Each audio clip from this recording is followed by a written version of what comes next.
गोकर्णोपाख्यान का प्रारंभ। आत्मदेव ब्राह्मण और धुंधली की कथा। तुंगभद्रा नदी के किनारे एक ग्राम था। वहाँ आत्मदेव नामक एक ब्राह्मण अपनी पत्नी धुंधली के साथ रहता था।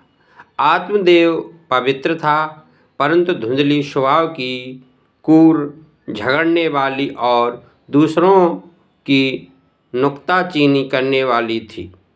आत्मदेव निसंतान थे।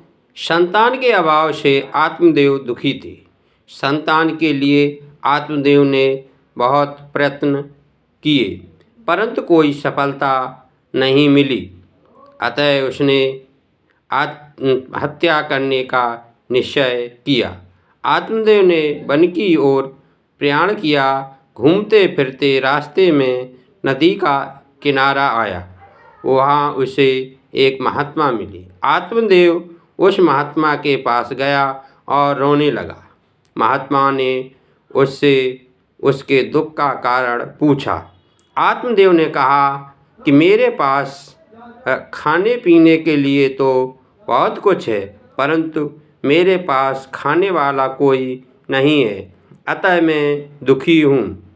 इसलिए मरने की इच्छा से आत्महत्या करने के लिए यहाँ आया हूँ। महात्मा ने कहा कि तुम्हें कोई संतान नहीं है, यह तो परमात्मा की कृपा है। पुत्र परिवार न हो तो समझ लो कि श्री ठाकुर जी ने तुम्हारे हाथों से ही सब कुछ कराने को तुम्हारे भाग्य में लिखा है और इसलिए तुम्हें कोई संतान नहीं दी है। पुत्र तो दुख रूप है। ईश्वर जैसी भी स्थिति में तुम्हें रखे, वैसी ही स्थिति में संतोष मानकर ईश्वर का स्मरण करना चाहिए।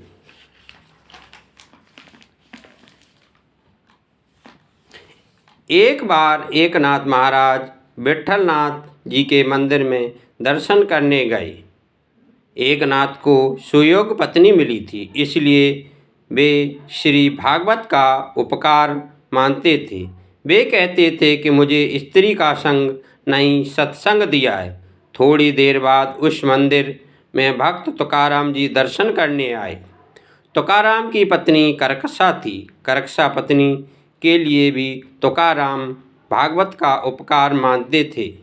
वे कहते थे कि हे भगवान, यदि तुमने अच्छी और सुंदर पत्नी दी होती तो मैं सारा दिन उसी में पीछे लगा रहता और तुमको भी भूल जाता। अतः मेरा तो करकसा पत्नी मिलने पर भी भला नहीं हुआ है। एकनाथ जी को अनुकूला पत्नी मिली तो उन्हें इसी में आनंद है और तुकाराम जी को प्रतिकूला पत्नी मिली तो भी उन्हें आनंद है। दोनों को अपनी अपनी परिस्थितियों से संतोष है और भगवान का उपकार मानते हैं। अपनी पत्नी की मृत्यु हुई तो नरसिंह मेहता ने भी आनंद ही माना और कहा,